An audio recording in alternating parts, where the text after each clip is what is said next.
How is everyone doing today? Take it everyone's most likely locked down at home. Let me get this camera situated and we are live. Get you guys up on the chat boards here and wait for people to roll in.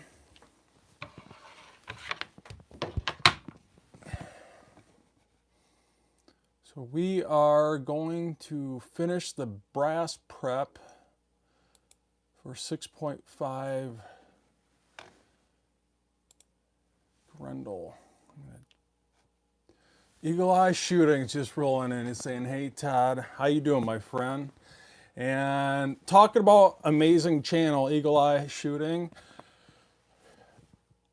There is a small handful of people that I really enjoy to follow and watch their videos, and Eagle Eye Shooting is definitely in the top 10 there, and I really enjoy his channel, and super nice guy. Check out his channel. Really good information there. So we are going to finish the brass prep today if it's the last thing I do. So we are gonna trim, chamfer, and deburr this 6.5 Grendel brass. And yeah, Eagle Eye Shootings, I just saw your Know Your Limits. Man, you are an outstanding shot, and I appreciate that, my friend. And I just enjoy shooting, you know. I don't really do any competition. I'm just more of a weekend warrior on steroids. So I just love the sport. I love the passion. And not only that, but I enjoy spreading my knowledge, because I said this before, I'll say it again. It's truly the way we are going to protect our rights. Your vote can only go so far. It's good for only 2 or 4 years, it seems like. And in order to protect our rights, we need to spread that information and knowledge to the next generation. And that is truly the only way we are going to protect our rights. Jason Lopez is rolling into the house, so nice to have you guys along. And I'm going to make sure you smash that like button. Yeah, 100 yards was impressive with a 22 LR with CCI standard velocity. And if you guys are not sure what those guys are talking about, I just uploaded this video. It's the Ruger Precision Rimfire 22 LR plus the Ruger Mark IV 22 LR shooting that shooting target 7, Know Your Limits target. You know, the starts out at 2 inches and drops down 1/4 of an inch for 8 times down to 1/4 of an inch, and it is insanely hard to shoot that at 100 yards with the 22 LR, and especially with CCI standard velocity. So if you're not sure what we're talking, definitely check out that video after this live stream. It's pretty amazing. Matter of fact, I've been going on a content binge here lately because I'm stuck at home here for 3 weeks during this lockdown. I just uploaded this other video right before that, which was the Crazy Bird Has a Death Wish. That was sporting the Gen 3 APA Little Bastard Brake. And definitely something you need to check out. So Hidden Steel CA is just rolling into the house. He always loves to say party, and that's awesome. Nice to have you along. Lead Mining's rolling in. It's clanking the beer mugs. Yeah, and Eagle Eye Shooting, he agrees. It's the best way we are going to protect our rights, is exactly what I'm doing right here, spreading that knowledge, not only to you guys, so you can spread it to the next generation. So Jer Bear Tactical's rolling in. He's saying hello, Todd. So we are up to 8. Don't forget to smash that like button. And if you're new to my channel, don't forget to subscribe, like, and share. And before we get into this too far, please scratch my back, and I'll continue to scratch your back with this content by checking out my other B-side channel, Elfster's Minute Americas. Once this live stream is done, I get the thumbnail done, I can get the description info down. I'll have a link down there that you can click on. They'll take you immediately to Elfster's Minute Americans, and that's exactly what this B-side channel is going to be all about. It's going to be nothing but these live events. I typically don't do it on Elfster's Rifles Reloading, and that's what this is going to be about. Not only live events, but podcasts. I'm going to get amazing amazing people on there that are very knowledgeable, so we can continue to spread that knowledge. So, so yeah, we are, if you're just joining us, we are up to part 6. And just to give you a quick lowdown, if you are not familiar with this live streaming event, part 1, we decapped the brass with the FW Arms decapper, got it in the wash. Part 2, we took it out of the Lyman's Cyclone case dryer with the first initial wash, just to get that brass dry and get that brass clean enough for the sizing process. And that's important. You got to make sure your brass is clean so you don't damage your dies. It also gives you consistent headspace bumps. And part, where are we at? Part 2, we got, why am I missing part? Oh, part 3. Part 3, annealing, and we annealed that brass using the annealees. And amazing product, and annealing is important for consistent headspace bumps, longevity of the brass, less split necks, consistent neck tension, that's also an important one. Part 4, we full length resized and got some very consistent headspace bumps. Got that brass back in the wash to get that lube off. I quick showed you how to do die maintenance and how I store my dies with Ziploc bags and WD-40. You will not get a speck of rust if you do that, so check out that video. And so yeah, we are up to part 6 here, and we are just going to finish off brass prep. And if you guys are new, you are in luck. And if you know anyone that is getting into reloading, definitely turn them on my channel. Check out my playlist. I got an insane amount of start to finish playlists in there for the new reloader. So yeah, I hope you guys are staying safe, and we are going to finish this brass prep. So let me get this brass out of the Lyman Cyclone case dryer. And like I said, we just put that brass in the wash, and we had to get it dry here, which you didn't see that offline. And I'm about to take that out of this brass dryer. So let's get this out of here.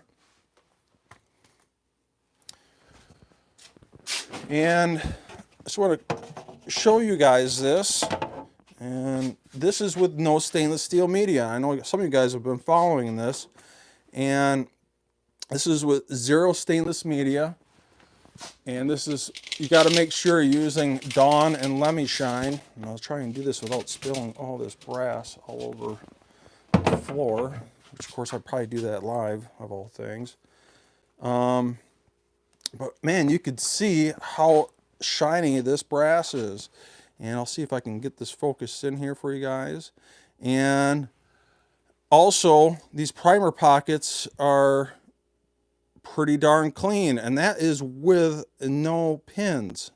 And that's why I'm pretty much done using pins. There's a little bit of residue, and there's a little bit of carbon in there. I wouldn't say a lot. And for having no pins, I'd say that's really impressive, and that's why I'm done using pins. I'm just using hot water, hottest water I can get out of my tap, good squirt of Dawn, and a heaping mound teaspoon of Lemmy Shine. And that solution does a great job of not only cleaning out that primer pocket, but it also does a great job, and I'll see if I can zoom in on this, cleaning out the inside of the case body. I don't know if you guys can make that out, but look at the inside of that case body. It is absolutely clean. I'm very impressed with that. And like I said, that is with no stainless steel pins, and I've put my pins away to rest. They're up here in storage. And I am done using those. I'm done separating those out. You tell my frustration of using stainless steel media. So anyway, let's get this out of the trays here. I'm going to try my best to not spill this onto the floor live.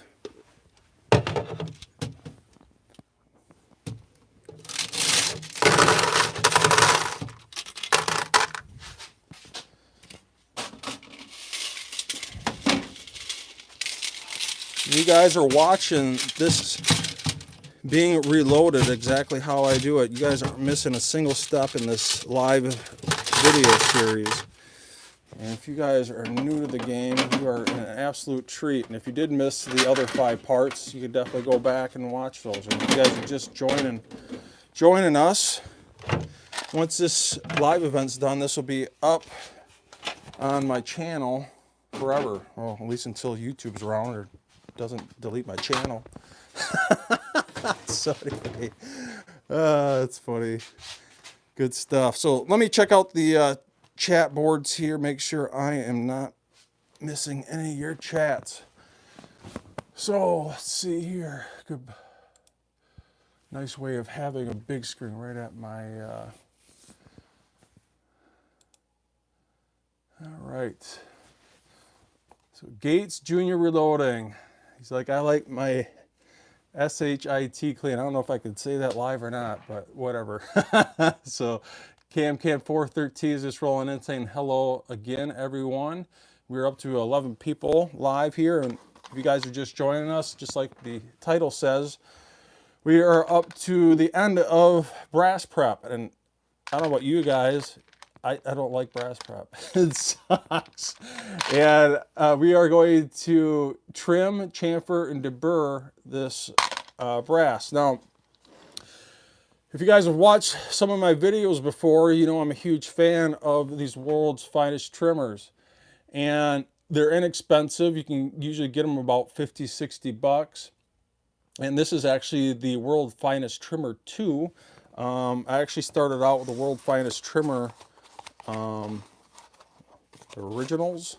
So I actually have one for 223 or 556. So, and then I have one for 6.5 Grendel. No, sorry, 6.5 Creedmoor, sorry. Now these are just the originals. They're non-adjustable. They are for a set cartridge. Gates Jr. is dropping down the super chats again. I really appreciate that, man. It helps out so much for my channel. I really appreciate that. And I really hope you are learning something from all this video content. I also have and I appreciate it big time. It helps out more than you know.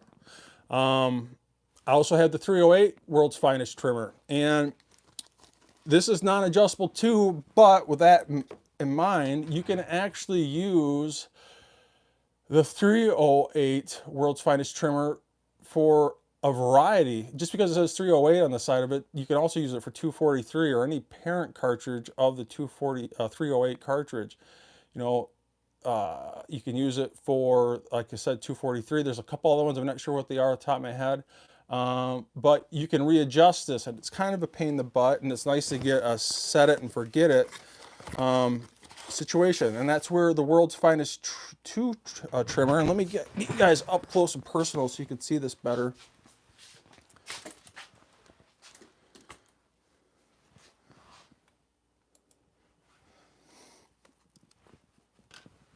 Now, let me get this out of my way here so I can actually, it's not easy doing this with a tripod and camera in my way.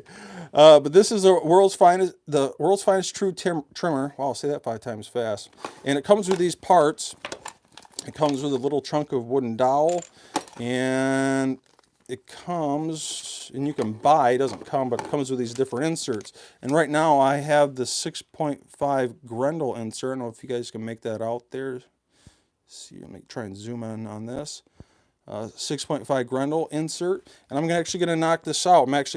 I have this set already for my particular firearms headspace, because these trimmers work off headspace. And the way this works is you undo these Allen screws,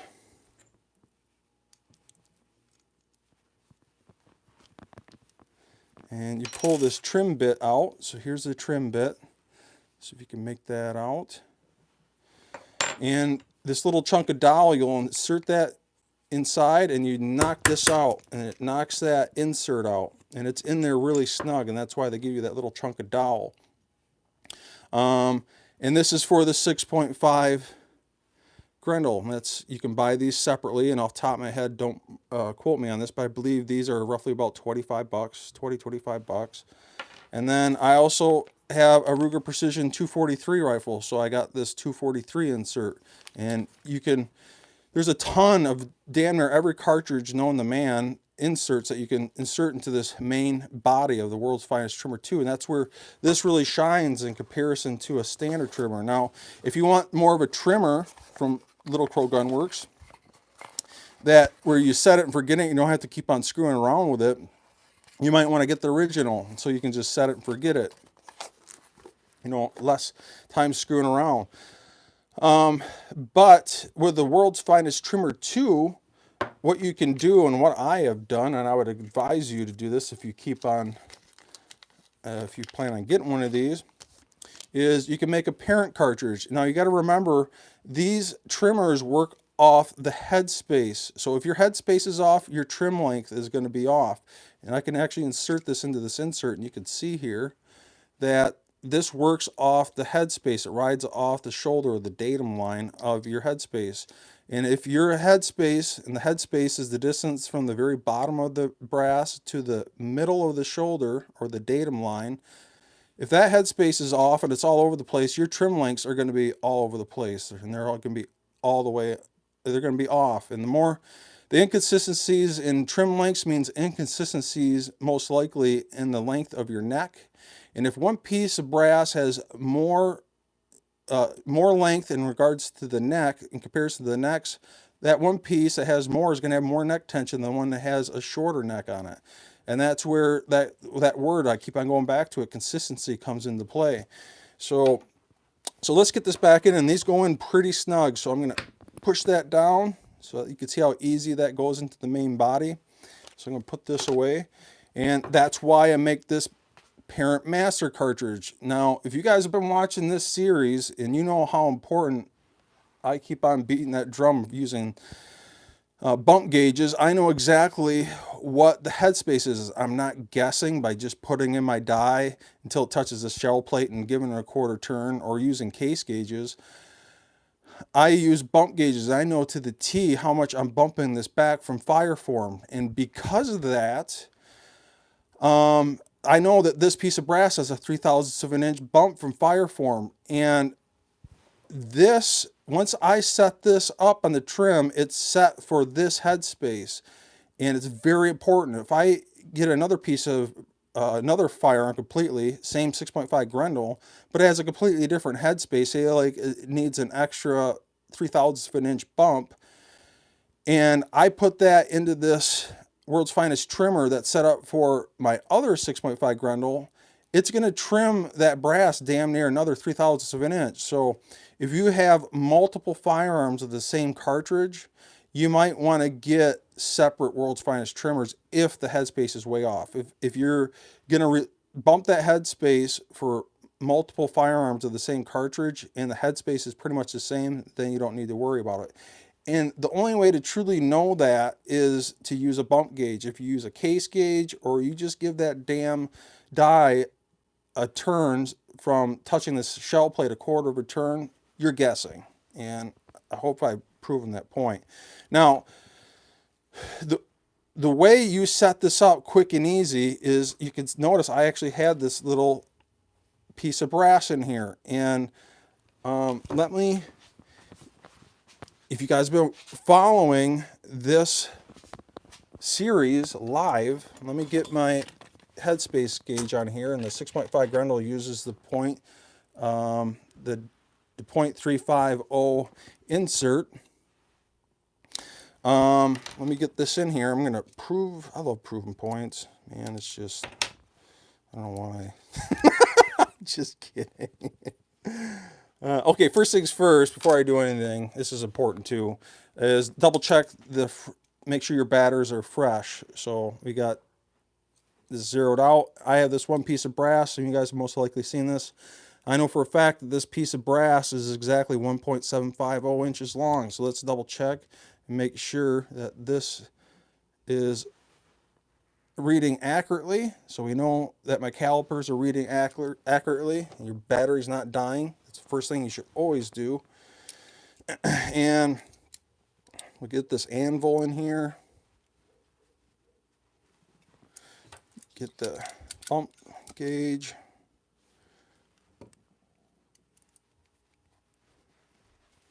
get this zeroed out.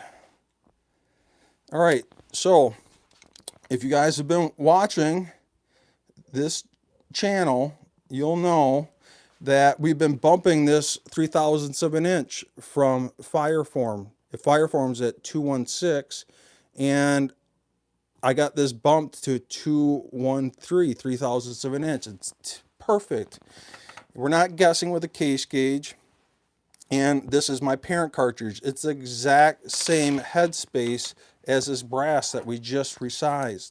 And I'll show that to you also. 213. We're not guessing, we know. And I keep this for that particular firearm because I know its headspace. And I can quickly set up this die. Say like I had the 243 insert in here and I want to swap back to 6.5 Grendel.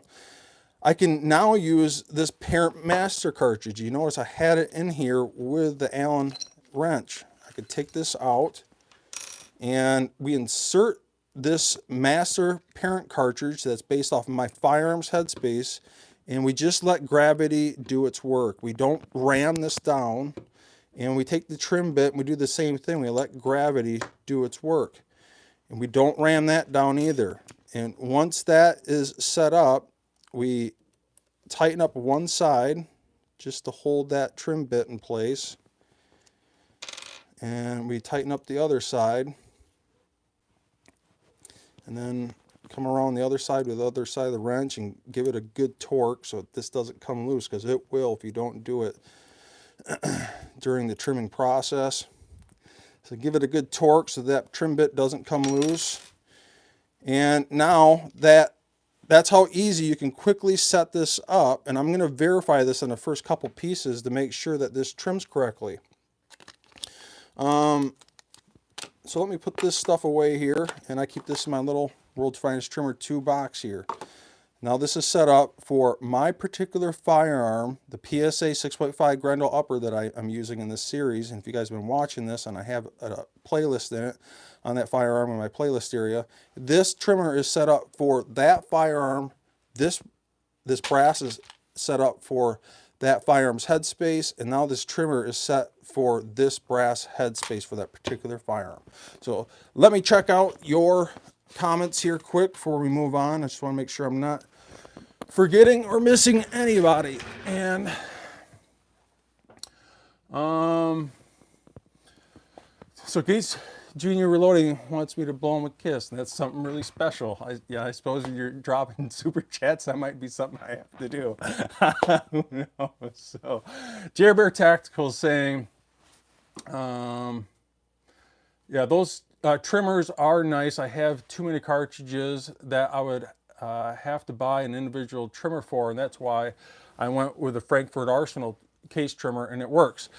And that's a good point. But with everything I just got done saying, when you trim brass, and if you're new to the game, when you full length resize, you don't see this so much with neck size only, but with full length resizing, when you size that piece of brass, it puts the body in the spec, it bumps the headspace of the data line back, and it puts the neck back in the spec. Well, when you, especially in a full length, in a full length AR or any semi-automatic, you need the full length resize. With the bolt action, you get also full length resize, but you're most likely only going to do a very minimal headspace bump, and that brass is not going to grow that much. It will grow, but not as much as a semi-automatic, because with a semi-automatic, you're more concerned about function, and you got to do, in my opinion, at least a 3/1000 to a 5/1000 of an inch bump from Fireform. And when you put that body back in the spec, it squeezes that body, and that brass has to go somewhere. It just can't disappear, and the only way it's going to go is up through the die, and it's going to literally, brass is malleable. That brass will flow because it's under an insane amount of pressure from your press, and that brass will flow up into the die, and that's why your brass grows. And if you do a tremendous headspace bump, that brass is going to exponentially grow, especially if you're doing something like once fired Lake City brass that you purchased from a military situation. They're shooting that Lake City brass out of, saws and I don't know, whatever, M16s. They usually have very tremendous headspaces on them. And when you size that brass for the first time, before you shoot it out of your firearm, the headspace bumps on those could be insane. And when I say insane, they could be almost 10 thousandths of an inch bump. Sometimes it takes you twice to run it through the die just to get it sized correctly. And that brass exponentially grows. And then you're definitely going to have to trim that brass. Now, with that said, I've been balking about the world's finest trimmers. And here's the world's finest trimmer original, and here's the world's finest trimmer 2. And let me get you a little bit closer so you can see this better.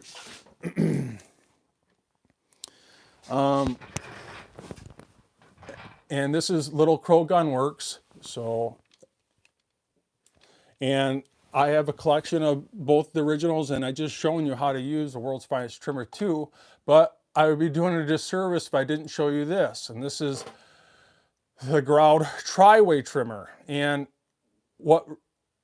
this is an awesome product, and I've said this before and I'll say it again. Get the best equipment that you can afford.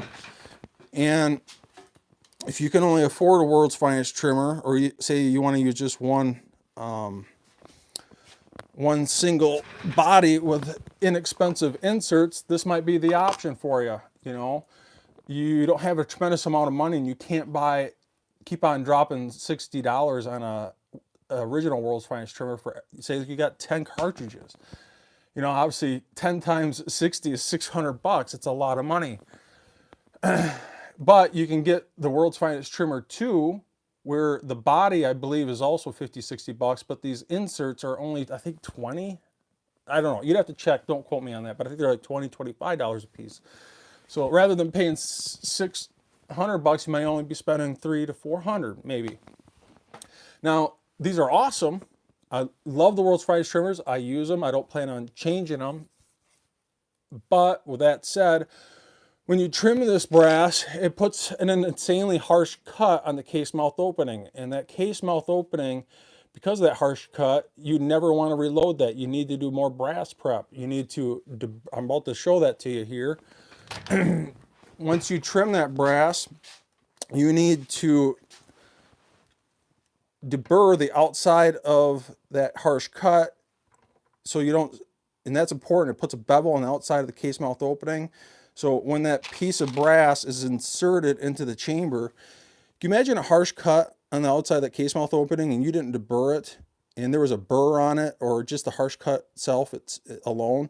It would literally scratch the chamber and it would damage it. And that's why we deburr the outside of the case mouth opening. And then we also chamfer the inside of the case mouth opening, puts a small bevel on the inside of the case mouth opening. So when you seat that bullet, that it doesn't scratch or rip off the copper jacket of your bullet when you seat it. And those are 2 super crucial steps. And if you miss one of those, your accuracy is gonna go to hell. You might as well just throw that ammunition right in the trash. Now, with that said, where the Ground TryWay trimmer really shines is not only does it trim, but it chamfers and deburrs in one single step. And that's where it really shines. But it's a little bit more expensive, and you need to buy, you know, I think, yeah, $105 a piece. And it chamfers and deburrs and trims all in one shot. You don't have to, you know, trim it and then chamfer and deburr. It literally just does it all in one step. So it's a massive time saving. But going back to that example, if these are $105 a piece, you know, and you got 10 of them in that example, you're over $1,000. But like I said, buy the best equipment that you can afford when it comes to the reloading game. So let me check out some of your live chats here.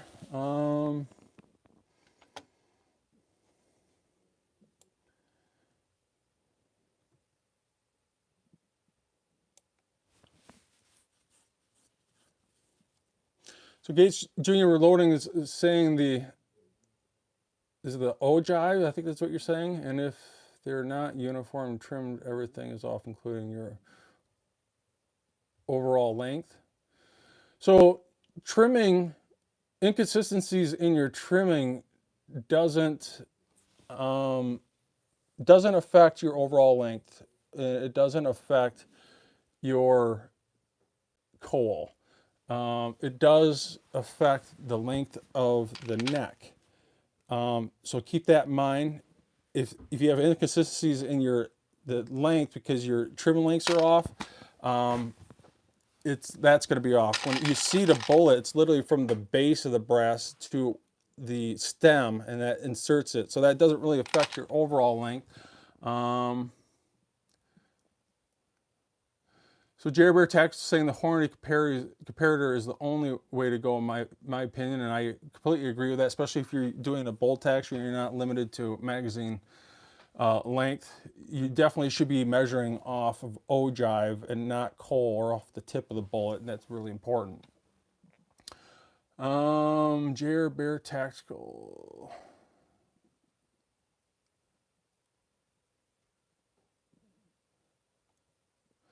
So Jason Lopez is saying, I just ordered the new Lyman case trimmer. Can't wait to see how well it works. Fingers crossed. And it is awesome. And a lot of guys ask me, hey, I'm about to buy a case prep center. Which one should I use? And I instantly beeline them to the Lyman case prep center. I actually did a video. So what are we at here?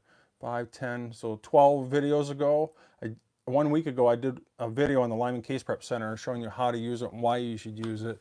And if you're, not only you can use it for chamfering, deburring, uniforming, reaming, using a brush. You can also actually cut out crimp primer pockets.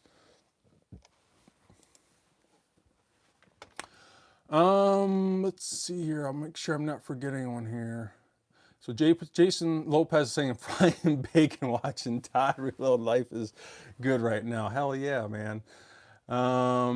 So Eagle Eye Shooting saying primer pocket crimps are a pain in the butt, and they are a pain in the butt. But you only have to do it once. Once you eliminate that crimp primer pocket, you're done. And if you're new to the game, you just got to do it once. And it's just, especially get Lake City brass.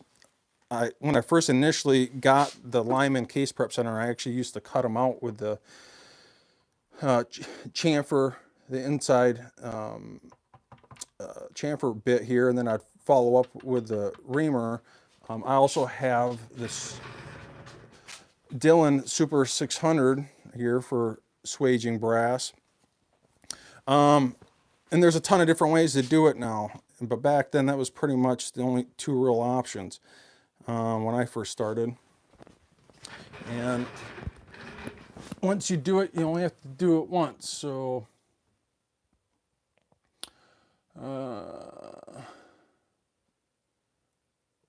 so David T is saying, great channel. Thank you for contributions to the reloading community. And you bet, my friend. I'm glad to be here. And like I said, I love passing on my knowledge here. So, all right, so let's get back on track here. I don't think I forgot anything other than one thing here before we move on, and that is the trim length.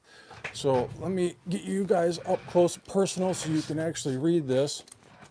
Now, I don't know if can you guys make that out? Now, so for the 6.5 Grendel, there is what's called maximum case length, and then there's recommended or case trim length. They're two different things, so don't get them confused. The main thing in here, at least out of the Hornady book here, is the max case trim length is 1.520 inches. You don't want to be anywhere remotely close to this number. You want to be at least, in my opinion, 0.008 of an inch off of that. So the bare minimum, usually I like what they recommend, and I would probably recommend for starting out, is 0.010 of an inch off of max case length. So if the max is 1.520, you're going to trim that back 0.010 of an inch back to 1.510. Now, I actually personally like to not go all that way. I usually do about 0.008 of an inch from maximum because I like to get as much neck tension as possible. And it's really important to make sure you don't go over that maximum case trim length. If you forget to trim your brass, and especially if you're working with some stubborn Lake City brass that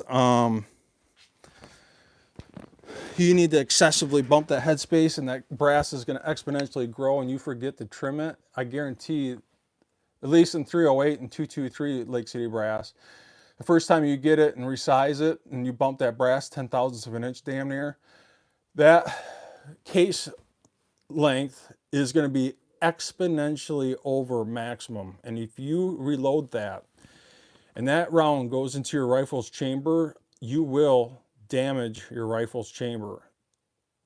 It only takes a one piece to damage it. And if you continually do that, your rifle's chamber is going to be foobarred. So keep that in mind. So let me read some more of your comments. So Gates Jr. Reloading saying, you made me rethink the OL overall length statement. So if the bullet is seated off of a case that is the correct size, and then the next case is longer, then the bullet would just need to be seated deeper, and that's exactly it. So inconsistencies in your headspace and your trim length does not affect the overall length or seating from ogive, because when you insert that cedar die and you insert your case full of powder and you put that bullet on top of it and you run that press ram, that stem rides off the ogive of the bullet, and it will just seat it deeper or seat it out further, and it goes from the base of the brass to the ogive of the bullet itself. Your headspace and your trim length is going to be all effed up, that's for sure, but it all works together, and it's important that you make sure that all is consistent. So now Gates Jr. Reloading is definitely wants me to kiss him. I don't know. It'd take a pretty serious super chat for that to happen. I don't know. We might have to work out a deal. Just kidding. So he's also asking, so the overall length would be the same, but if you're using cantilever bullets, it would be horribly inconsistent on where it hits the cantilever. Now, that being said, I've definitely used cantilever bullets. The only time I'd ever use a cantilever bullet if I wanted to massively crimp it, if I was in the heat of battle and no one was going to war, I want a very consistent ammunition. I want to make sure that that bullet doesn't get pushed in while it's in my backpack, rolling around in the dirt and whatnot. I would probably put a very heavy crimp on that round. Now, if you guys have watched my channel before, you know I don't put crimps on anything that I do, regardless if it's semi-automatic or a bolt action. I just don't do crimps. As long as you got good neck tension, that's all that matters. Also, just because it has a cantilever doesn't mean that the very top of your piece of brass or the case mouth opening crimps exactly on the cantilever. I've actually used to purchase very inexpensive 308 165 grain, I think it was, or 168 grain boat tail soft points that were incredibly accurate. They had a cantilever on them, and as long as I didn't shoot it over 200 yards, they were insanely accurate, and they were really inexpensive pleaking bullets. But man, did the accuracy ever go to hell after 300 yards? And no joke, I mean, I could print sub-MOA groups at 100 yards with those. And I tried taking out the 600, it was like shooting a shotgun. And somewhere between 300 to 600 yards, the accuracy just went to hell.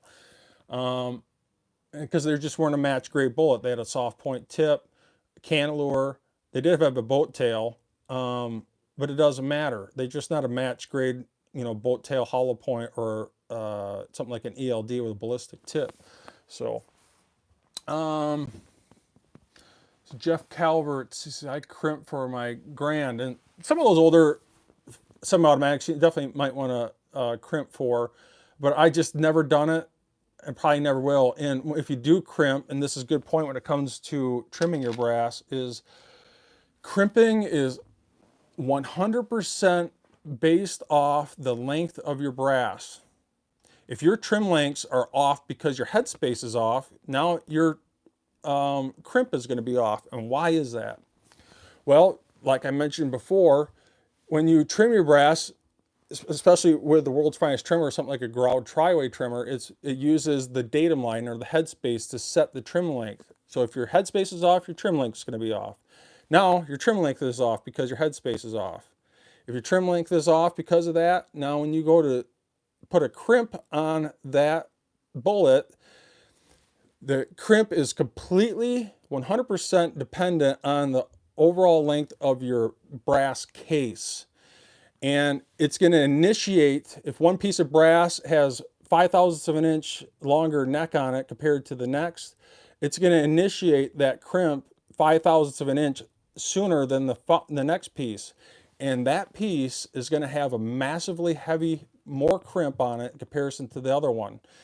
And the more crimp, the harder it is for that bullet to come out of that casing when that firing pin hits that primer and that propellant ignites.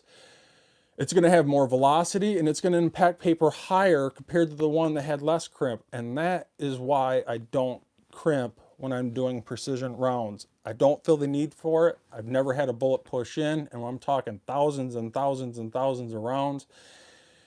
And I do crimp for one reason, and if I do crimp, it's a very super light kiss of a crimp. And just like good old Gates Jr. Reloading's asked for kisses, I will do the very smallest, lightest kiss of a crimp for my hunting rounds. And reason why that is I'm not totally concerned about being sub-MOA. I'm more concerned about being minute of deer. And I'm not concerned about bug hole groups. And because of that, I will put a small kiss of a crimp on it, because if I go out to go hunting, I might not shoot at anything and I might have to unload that ammunition, put it in my backpack, next day go back out, reload it back up.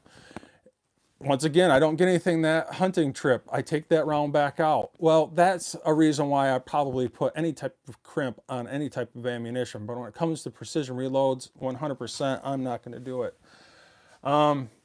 JR Bear Tactical, man, I really appreciate that. He's dropping down a super chat there, and he doesn't even ask for kisses. Wasn't that nice?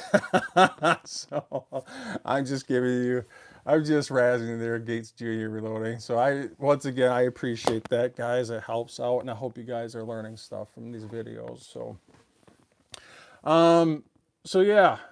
Anyway, let's get this going on trimming this brass. So once you first set up this trimmer or any trimmer, be very careful. Take your time. Go slow on that very first piece. I'm going to grab out this parent master cartridge, and if you guys remember from what I just shown you, this is a max case length of 1.520, and I like to trim back personally 0.08 of an inch from that to 1.512, maybe 513-ish, somewhere around there. And we double checked our calipers with that test piece of brass. We know that the battery is fresh in this. And always, in my opinion, use an anvil. If you're not rocking an anvil, in my opinion, you can definitely be off 2/3 of an inch. And 2/3 of an inch in the reloading precision world is everything. So, yeah, it's right at 512. You know, somewhere around 512, 511. You know, I'm just riding right above that recommended case trim length of 1.510. I want to stay away from the maximum. I don't want to make sure I don't damage my rifle's chamber, but I want to try and get the utmost amount of neck tension possible, and that's why I personally like to trim back 0.08 of an inch.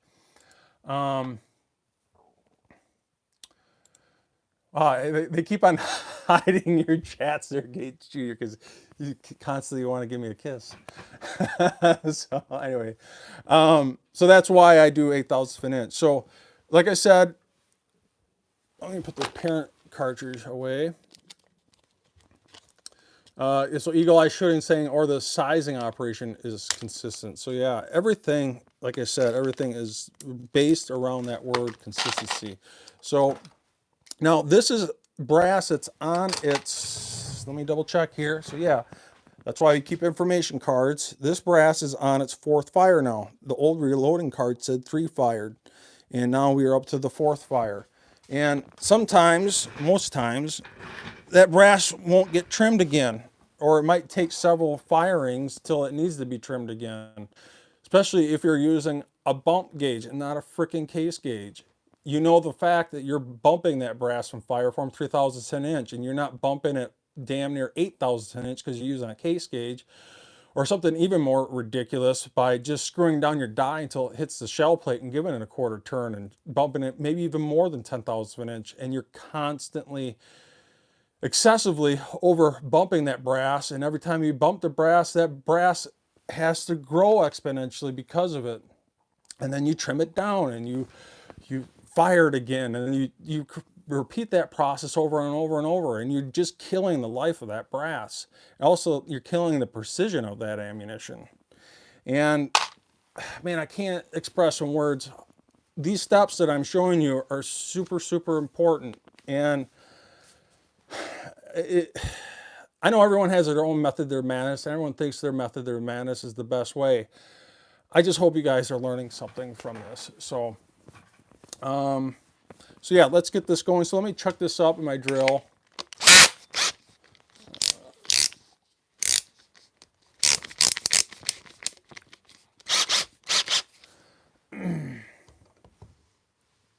So Thor's Axe is asking, I'm having a hard time remembering what is the parent case for 6.5 Grendel, and I think it is 308. Actually, let me grab, I think I got a 308 casing up here. Actually, I have a 6.5 Creedmoor, and here is, so it isn't the same. I can't remember. That's a good question, actually. Here's a 6.5 Creedmoor.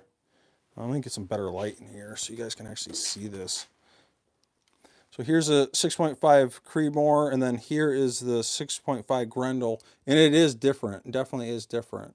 The 6.5 Creedmoor, which is an AR-10 based platform if you're shooting this out of semi-automatic, and this is actually an AR-15 based platform. It uses a AR-15 bolt. This is using an AR-10 bolt. It is definitely different. And oh yeah, Jeff Calvert saying 220 or 6.8 SPC. Yeah, that's a good question. I don't even know myself. I'd have to check into that. Actually, let me bring this up here. I'm going to bring this up. I might say on here maybe. So the 6.5 Grendel was developed by Bill Alexander in 2002, and it's quite possibly the most efficient cartridge ever to be chambered in the AR platform, based on the PPC family of cartridges, which were designed in the 1970s by Dr. Lou Palmazio-Miano, whatever, blah, blah, blah, as cartridges for bench rest rifle competition. The 6.5 Grendel has its roots firmly planted in the precision shooting world. And in my opinion, where the 6.5 Grendel really shines is it's a true hybrid firearm for not only target shooting, but hunting, because it's using that small AR platform in the AR-15, small AR-15 lower, comparable upper, and especially my PSA 6.5 Grendel that has the, I believe, the A2 style barrel on it. It's not a heavy barrel. Man, that thing is insanely lightweight. I love it. And it's turning out to be a real shooter, especially for inexpensive upper and lower from PSA. But that is a very good question. That's something I might have to look into. So enough of the blabber talk. So keep in mind, our trim length, I'm actually going to write this down on my card here. Trim length. And you can't get that trim length perfect every single time. I don't care who you are, how consistent your headspace bumps are. Your headspace bumps can be all exactly perfect, and sometimes your trim lengths are just going to be a little bit off. But we are going to shoot for that 1.511 to 1.512-ish area. Let me just quick double check this again. to make sure I'm not losing my mind. Maybe I am losing my mind. Who knows? Keep on. Yeah, so 512, I'll say 511 to 512-ish area. So I'm going to put that on my information card here. So I'm going to transfer all this information over, and we are strictly going to go with the ELDs with Varget, all 50 rounds this time, being that this produced such amazing results. I don't know if I have that target anymore. Yeah, here it is. So it is producing these groups, and this was right at a half minute of angle at 100 yards. This would have been 3/8 of an inch, or 3/8 minute of angle if it wasn't for this one freaking flyer. This is still 3/4 of an inch roughly, but we're talking 4 bullets damn near in a bullet hole here, with that 123 ELD with 27.7 grains of Varget, which is kind of crazy. I mean, my other target, which I thought was going to do way better, because I usually have better luck with SMKs, and you'd think the XBR worked better in a 6.5 Grendel. And this still hovered a little over across the board for all 6 5-shot groups, a little over, I think it was a 1 1/4 minute of angle for all 6 5-shot groups average. You know, I got a couple decent groups here. I think this one was 3/4 of an inch. You know, and SMKs just work insanely good in my 6.5 Creedmoors and my 243, and that's why I have an insane amount of 6.5 Sierra Match Kings and 142 grain boat tail hollow points. These are the gold standard for bench rest rifle shooters for 6.5 Creedmoor, you know, something like 6.5 by 47. And that's why I have these are 500 rounds here. So 2,000 bullets. I have a 500 for 243. That's why I have an insane amount of those. And it just depends on the firearm. Some firearms like to shoot a particular bullet different than the other. It's all about testing. So, all right, enough blabbering. Let's get this trimmed. And I'm not going to trim all this. I'm just going to do a few pieces, so I'm not boring you guys completely to death. Let me get my screen back here, make sure you guys are still with me. So like I said, I'm just going to grab a miscellaneous piece here. So I'm just going to grab this piece, and this is on its 4th fire, so it might not be trimmed at all. But it was full length resized and bumped 3/1000 of an inch, so there is a good chance that it might need to be trimmed, and I check this every single time. And it's right there at 5/112. So I don't feel the need to trim that. So let me check another piece here. Exactly, 5/112. Check another piece. And this is where you might want to start using a tray. And I've said this before, and I'm not using my own device. You better make sure you baby your brass. You don't want these falling off your bench and hitting the concrete and denting that case mouth opening and ripping off that jacket. So this one here is 5/14. So this is definitely going to get trimmed. So let me quick trim this. Now on this first piece, once you've initially set up this trimmer for the first time, you want to take it slow. It's eventually gonna, the datum line or the headspace is gonna come in contact with that insert and will stop. But you don't want to, on your first piece when you're setting it up, you don't want to ram it in and then check it. That'd be crazy. You want to go nice and slow. So I'm gonna go nice and slow, and you can see it's starting to trim it. I actually should have shown you before, but it was pretty dull, and you can see it's now shiny on the case mouth opening. And it's starting to trim. Let's see if it gets in the focus here for you. So you can see it's just starting to trim it. And you can see on one side it's trimmed, but not on the other because I'm taking it nice and slow. So I'm going to insert this back in. Now you can see it's trimmed the whole case mouth opening. So let me see if this can focus here. So now you can see it's trimmed the whole case mouth opening. Now you can see, you can witness that very harsh cut. You can actually see some of the burrs on this. And this definitely needs to get chamfered and deburred. You put that in your rifle's chamber, you are guaranteed to destroy your rifle's chamber. Might as well just throw the frickin' rifle in the trash. So let's quick measure this, and you can see we're at that 5112. I haven't pushed it in excessively, you know, 5112, 513. I haven't pushed this in excessively because we're initially setting this up. And I want to make sure I don't overshoot my trim. So I'm going to trim this a little bit more. And if I overshoot it, I might want to reset that. We're going for 511. So 5125. So like I said, I'm not excessively pushing this in. I'm taking my time because we're initially setting this up. So we're still at 5112. So let me put some more pressure on this. So I'm pushing pretty good here. I'm pressing pretty hard that time. And the thing is, I don't want to overshoot. And you remember, I set this up with that parent master casing piece that has the exact same headspace. And that's how you set this. So you don't have to screw around with this all the time. Now let me excessively push on this. I'm going to guarantee I probably overshot it a little bit on that. But no, it's right there, 511. I pushed pretty good on that. So let me grab one more piece here. Now remember, this one was at 5-1. This was at 512, I think. So yep, 512. So I bet this will get trimmed just a little bit. So you can see it barely trimmed it. Just kind of nicked one side of it, and this side's kind of dull. So let me excessively push that in. Now you can see it's completely trimmed it. So you can see it right there is a little bit where it didn't get trimmed. So I'm going to excessively push this. Now I feel very confident that this trimmer is properly set up. And whoa, I definitely overshot that. So right there, I overshot it by 1/1000th of an inch. I'm not going to balk about that, but I really push that in. And that's something you definitely don't want to do. You want to consistently put the same amount of pressure if you want the same consistent trim lengths.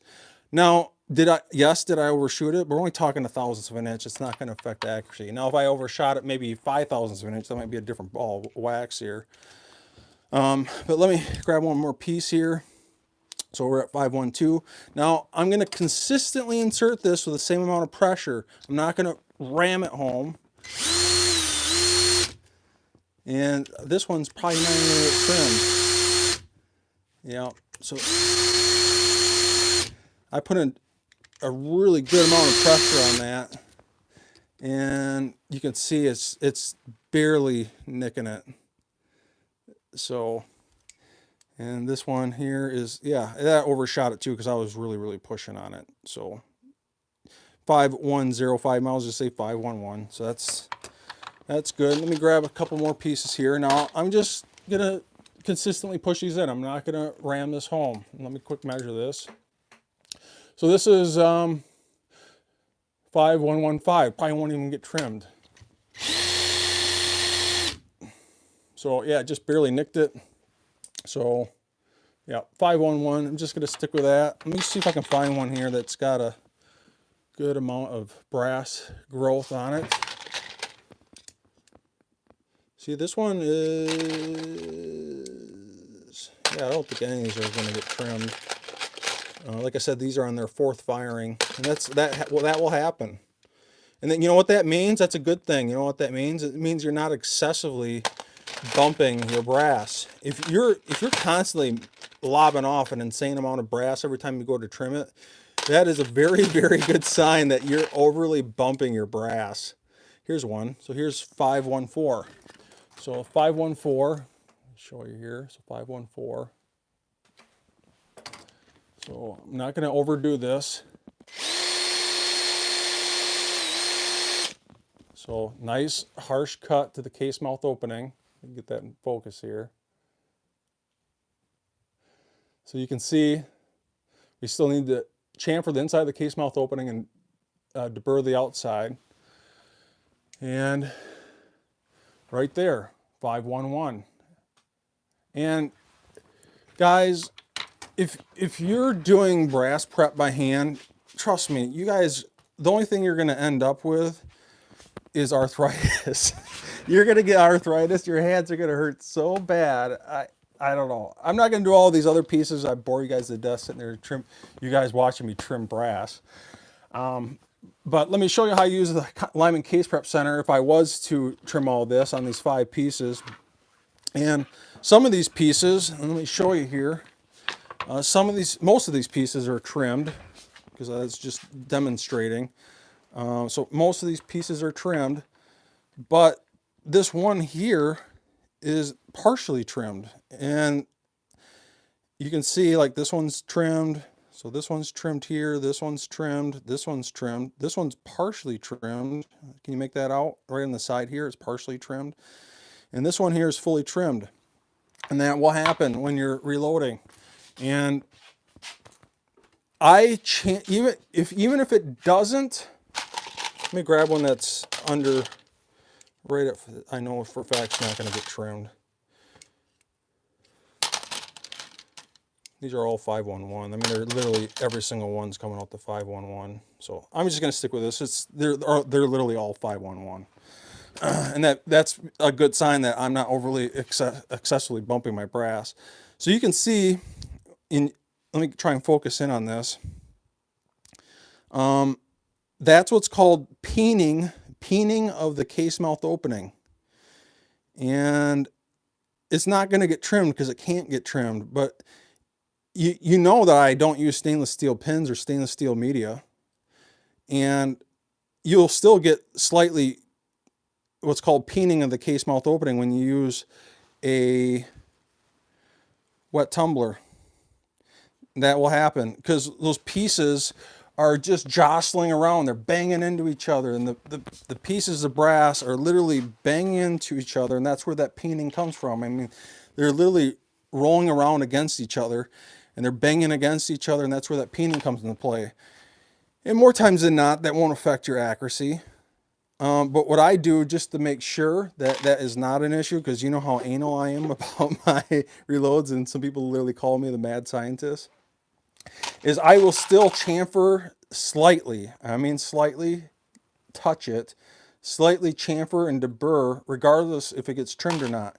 If it does get trimmed, I will do a little, just a smidge bit more, and that's where you get that feel, you get that play in your hands while you're reloading. And that's pretty much it. So let me read some of your comments here quick before I chamfer and deburr this, so I don't miss anyone's important feedback. So we are.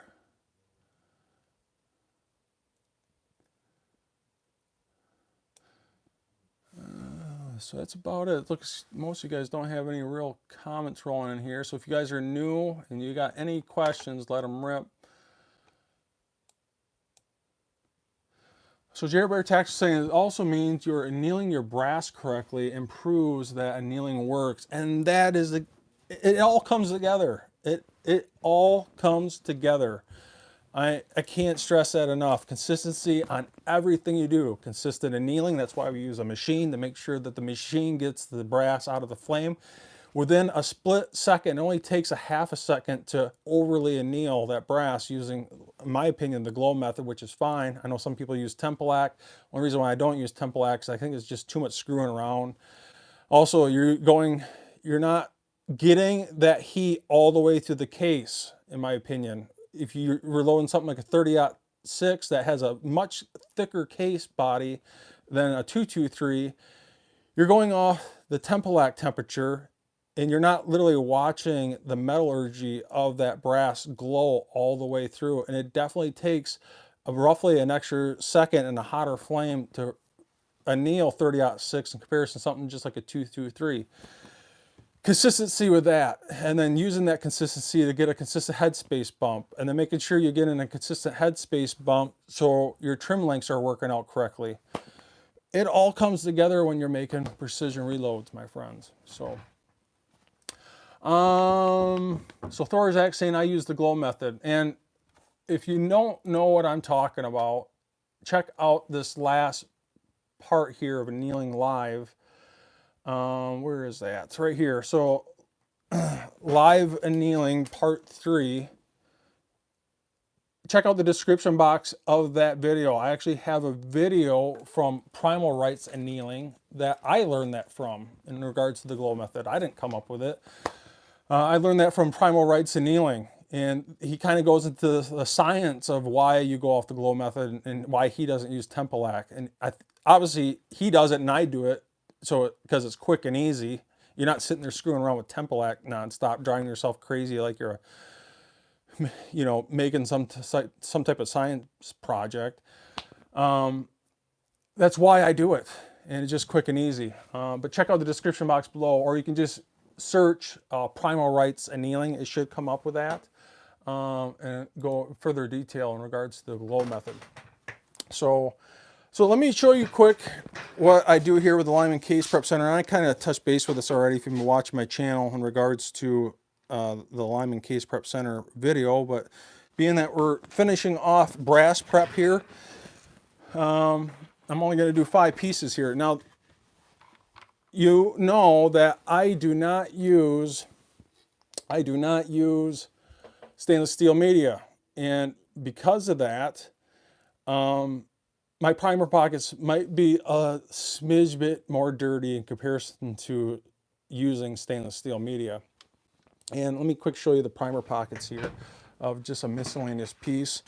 And you guys watch this series, look how clean that primer pocket. There's a little speck of residue there. Not a single pin has touched this primer pocket. No stainless steel media has touched this primer pocket. Let me grab another one. So you can see there's just the ever slightest amount of carbon at the bottom of that primer pocket. Grab another one here. Now I think I'm proving my point here of why I no longer use stainless steel media. That little speck of carbon right there, that's not going to affect, that ain't going to affect anything in regards to seating a primer or screwing up your accuracy. And I know some guys will uniform the flash hole, and if you're going for the absolute most precision ammunition, you might want to do all that, but I just don't. I just think it's waste of time. But with that said, being that I'm using the Lyman Case Prep Center and I'm using all these parts anyways, it doesn't hurt just to run it on the uniformer. I already uniformed these primer pockets on the first round of reloading for this brass. But I will still uniform it, not so much after, let me rephrase this. Once I'm after the first time of reloading for this brass, I'm on the second, third, fourth, fifth round of reloading for it, I'm not putting on the uniformer to uniform it more. I'm usually putting on there just to make sure it's nice and clean. And it literally takes this amount of time. Done. You know, it wasn't even on there for a half second, and now look how clean it is. There is not a speck of anything in there, and I don't use any media. I hope I'm proving a point here for you guys of why I think stainless steel media is an absolute waste of time, as long as you're using the correct solution. And that solution is popping out those primer pockets when you first start loading, so you give your wet stainless steel tumbler more time to clean the primer pockets using something like an FM, man, I'm talking too fast, FW arms decapper. And then first round of wash using the hottest water possible with just Dawn, not using Let Me Shine, just the first round of washing to get the brass clean enough for the sizing process. Size that brass, and then we got to wash it again to get the lube off, and that's when we use hot water, Dawn, and a good mound or 1 teaspoon of Let Me Shine. And that solution, at least for me, has obviously proven. Where's that piece again? Yeah, right there. I mean, let me grab another piece just to prove it. So here's a piece with no stainless steel media of what I just described, and it's literally going to take me a half a second. I'm going to do these steps anyway, so just run over it. It takes a half a second, and sometimes it touches it and sometimes it doesn't, and it didn't touch it that time. But you can see there is not a single speck of carbon in there. And if there was, it literally just got cleaned out with a half a second. And that's why I'm totally done screwing around with media. I'm just done with it. It's just, in my opinion, it's just a waste of time. So let's finish. I don't think you guys have any no real comments. Thor's Axe is saying it's lunacy using a brush on a tip to dip temperature indicators. Too much screwing around. That's exactly my opinion. Everyone's got opinion. It's not saying your opinion's wrong. It's just, that's my opinion. So I'm not saying you're dumb or stupid, or if you still want to use Tempalac. It's just what I do. So anyway, so with that said, let's get this chamfered and deburred. So I'll do this brass later, but let's just concentrate on these 5 pieces here. So I'm gonna quick hit this up. Now this piece here is definitely chamfered. Sometimes when I'm doing this, I'll just take a quick glance at the brass to see if it's been chamfered or not. And if it's been, I'm not chamfered, I keep on saying chamfered. I'll quick take a glance at the brass case mouth opening if it's been trimmed. And if it's been trimmed, then I know I need to do a little bit more chamfering and deburring in comparison to a piece. Let me grab a piece here that's, yeah, so this is 511. So this piece has definitely not been trimmed. So if I grab this piece that has been trimmed, I might run it a little bit longer on the chamfer and deburr. I'm going to do that right now. So I'm going to deburr the outside of the case mouth opening so I don't damage your rifle's chamber. And you want to keep this straight up and down as best as you can.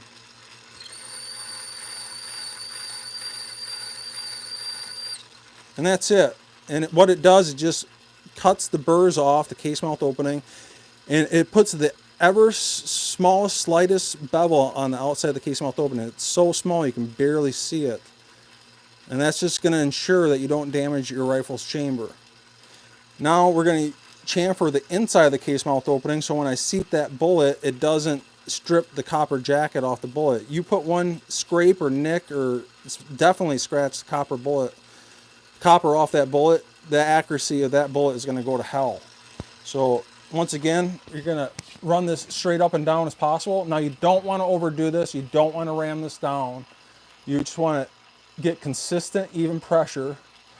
And you want to put the smallest bevel on the inside of the case mouth opening.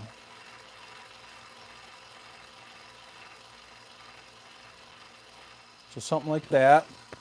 And this is going to be hard to show on a live event because this isn't 1080p, this is only 720p, but you can kind of make out that very light bevel on the inside of the case mouth opening. So now we deburred the outside of the case mouth opening, we chamfered the inside of the case mouth opening, we made sure the primer pocket's nice and clean, and that didn't take long at all. Now, one last step we need to do is run this on the brush because some of those brass filings might have fallen inside that case body.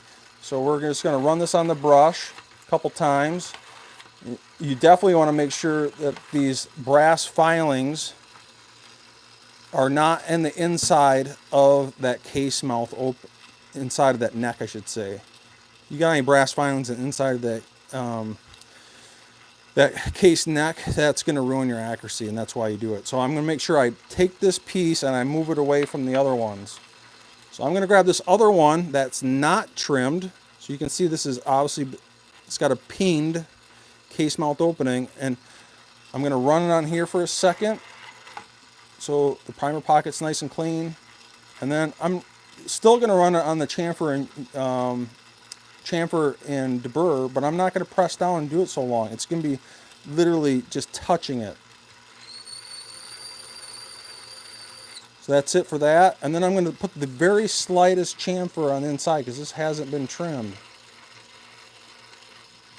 And that's it. You can see it doesn't take much that time to put a chamfer. And if you want the utmost accuracy out of your precision reloads, regardless if it's been trimmed or not trimmed, I still chamfer and deburr. Now, while you're doing all these processes, you definitely want to make sure you're cleaning this off, especially the uniformer. If you get any speck of brass on the base of this uniformer, obviously you're not going to be able to push that brass down as much in comparison to having a clean uniformer. These can get dirty a little bit, but once in a while we'll clean them off. But this is more important. So every time I'll usually have this in my left hand. I'll run a piece of brass on this uniformer. Wow, you can feel this one's definitely getting uniformed and cleaning something out. Maybe not. It's just a tight primer pocket. And then I'll clean this off. And then I'll deburr and chamfer. Run it on the brush. That's it. You're done. You're officially, or at least I'm officially, done with brass prep. Well, other than doing the rest of these offline. So let me read some of your comments here, my friends. All right, so so Thor's Axe saying, Ken, that 280 Remington is an excellent round. It's one of the most overlooked cartridges. Man, is he ever correct. 100%. I think if I was to get another precision rifle, bolt action rifle, I think it'd be a 6.5 by 47. Very, very, very, very similar to the 6.5 Creedmoor. It's got a little more aggressive datum or shoulder on it. Seals off a little bit better, I think, in my opinion, in the chamber. But it's, you know, it's developed by Lapua, and it's Lapua brass usually. It's a little bit more expensive brass, but I don't know. It's something I might take a look at here eventually. So, 2006 saying, I'm very late to the game. I'll start with part 1. Excellent video, very informative. And 100%. I mean, if you guys are missing this live reloading event, we're up to part 6. Especially if you're new to reloading, I'm showing you my process from start to finish, every single step in this live event, that you guys can ask me questions while we're doing it. I'm not missing a single step. And if you're learning how to reload, you'd be very hard pressed to find this in anyone else's channel. I'm not trying to be egotistical about it, but I've yet to see it really. But yeah, if you missed this up to this part, go back and watch part 1, 2, 3, 4, 5, and we're up to part 6 now. And even then, I have a playlist area that has an insane amount of reloading information. And these are all my videos. I'm not using anyone else's. This is all my knowledge dumped into this ultimate reloading playlist, How to Reload Ammo, Reloading 101. It is literally 37 parts, and it's nothing but reloading and tips and tricks and making modifications to parts and showing some of the reloads getting shot, proving the accuracy. I even have an older live stream event that's similar to this, but it's probably not as detailed. And then I have the actual 1 to 9 start to finish video series with those reloads shot, number 10 here. Guys, if you are new to the game, like I said, not trying to be egotistical, but you'd be very hard pressed to find a better reloading series. So, see here. So Eagle Eye Shooting, I think Todd hired a custodian to keep that reloading room spectacular. Yeah, I might be a little anal in regards to everything I do. It's just not reloading. So Gates Jr. Reloading saying, you're the man. So with that said, we are officially done with brass prep. Now, at least I'm done with brass prep. I know some guys in the bench rest rifle community that go for the utmost precision. They might uniform the flash hole, and there could be burrs in that flash hole. That's something you initially want to do when you first get that brass. You don't have to do it every single time, just the initial first round of reloading for that brass. So if you guys have any questions, you better let them rip here because we're about to wrap this up. So Eagle Eye Shooting saying, Todd channel is the top 3 best on YouTube for learning to reload for sure. Clear and concise and to the point. Thanks for all you do, bud. And I think same goes back to you, my friend, Eagle Eye Shooting. If you guys are just joining, you got to check out his channel. Not only is he a super nice guy, but just very knowledgeable. And his videos are very much like mine. They're to the point. They're concise. They're not ahs and ums. He does an amazing job. And, you know, something else like Johnny's reloading, that's something else I would check out, or, you know, Gavin Tube, you know, Eagle Eye Shooting, Gavin, Johnny's, and obviously mine. I would say, you know, if you're learning how to reload, that's where I would start. So, so Jer Bear Tax saying thanks. It's been a great chat. And I hope you guys continue to learn something with these live events and my videos. That's what this is all about. And like I said before, I want this to eventually become Elfster's Minute Americans. And if you guys are not subscribed, please do me a favor, jump over to Elfster's Minute Americans. Just search for it. Eventually, in the description box, I have a link that takes you to Elfster's Minute Americans, so you can subscribe. But I can't go live with this until I get to about 1,000 subscribers. And in order for me to go live and use this strictly for live feeds and podcasts, I need your help to get these numbers up. Because right now, I tried to actually initially do this live event on Elfster's Minute Americans, and YouTube has rules and regulations, and I have to have a certain subscriber amount, and I can't do that until I get your help doing that. So please, if you could, jump over there and subscribe. So other than that, I'm going to wrap this up. Become a Patreon. It helps out more than you know. The good old YT does not make it easy on my videos. About half of them are getting good old demonetized. So become a Patreon. That really, really helps. The super chats definitely help, and I appreciate that big time. Subscribe, like, and share. Hit that notification bell, and I will see you guys in the next video. Most likely tomorrow. I'm just guessing on this, so don't hold this to me, but roughly about 6 p.m. Central Time. We are gonna seat primers and drop powder, and I might just seat primers. I'm not sure. I got to think about it. If I seat primers and then I drop powder, then I definitely need to seat bullets, and I don't know if I can do all 3 of those in one live event without being extremely long. So I might just do the primers and some other miscellaneous information, and then the very last live stream event would be dropping powder and seating bullets, and that one's going to be a long one for sure, because that I can't skip. So I'm going to finish up this brass, and I will see you guys in the next video.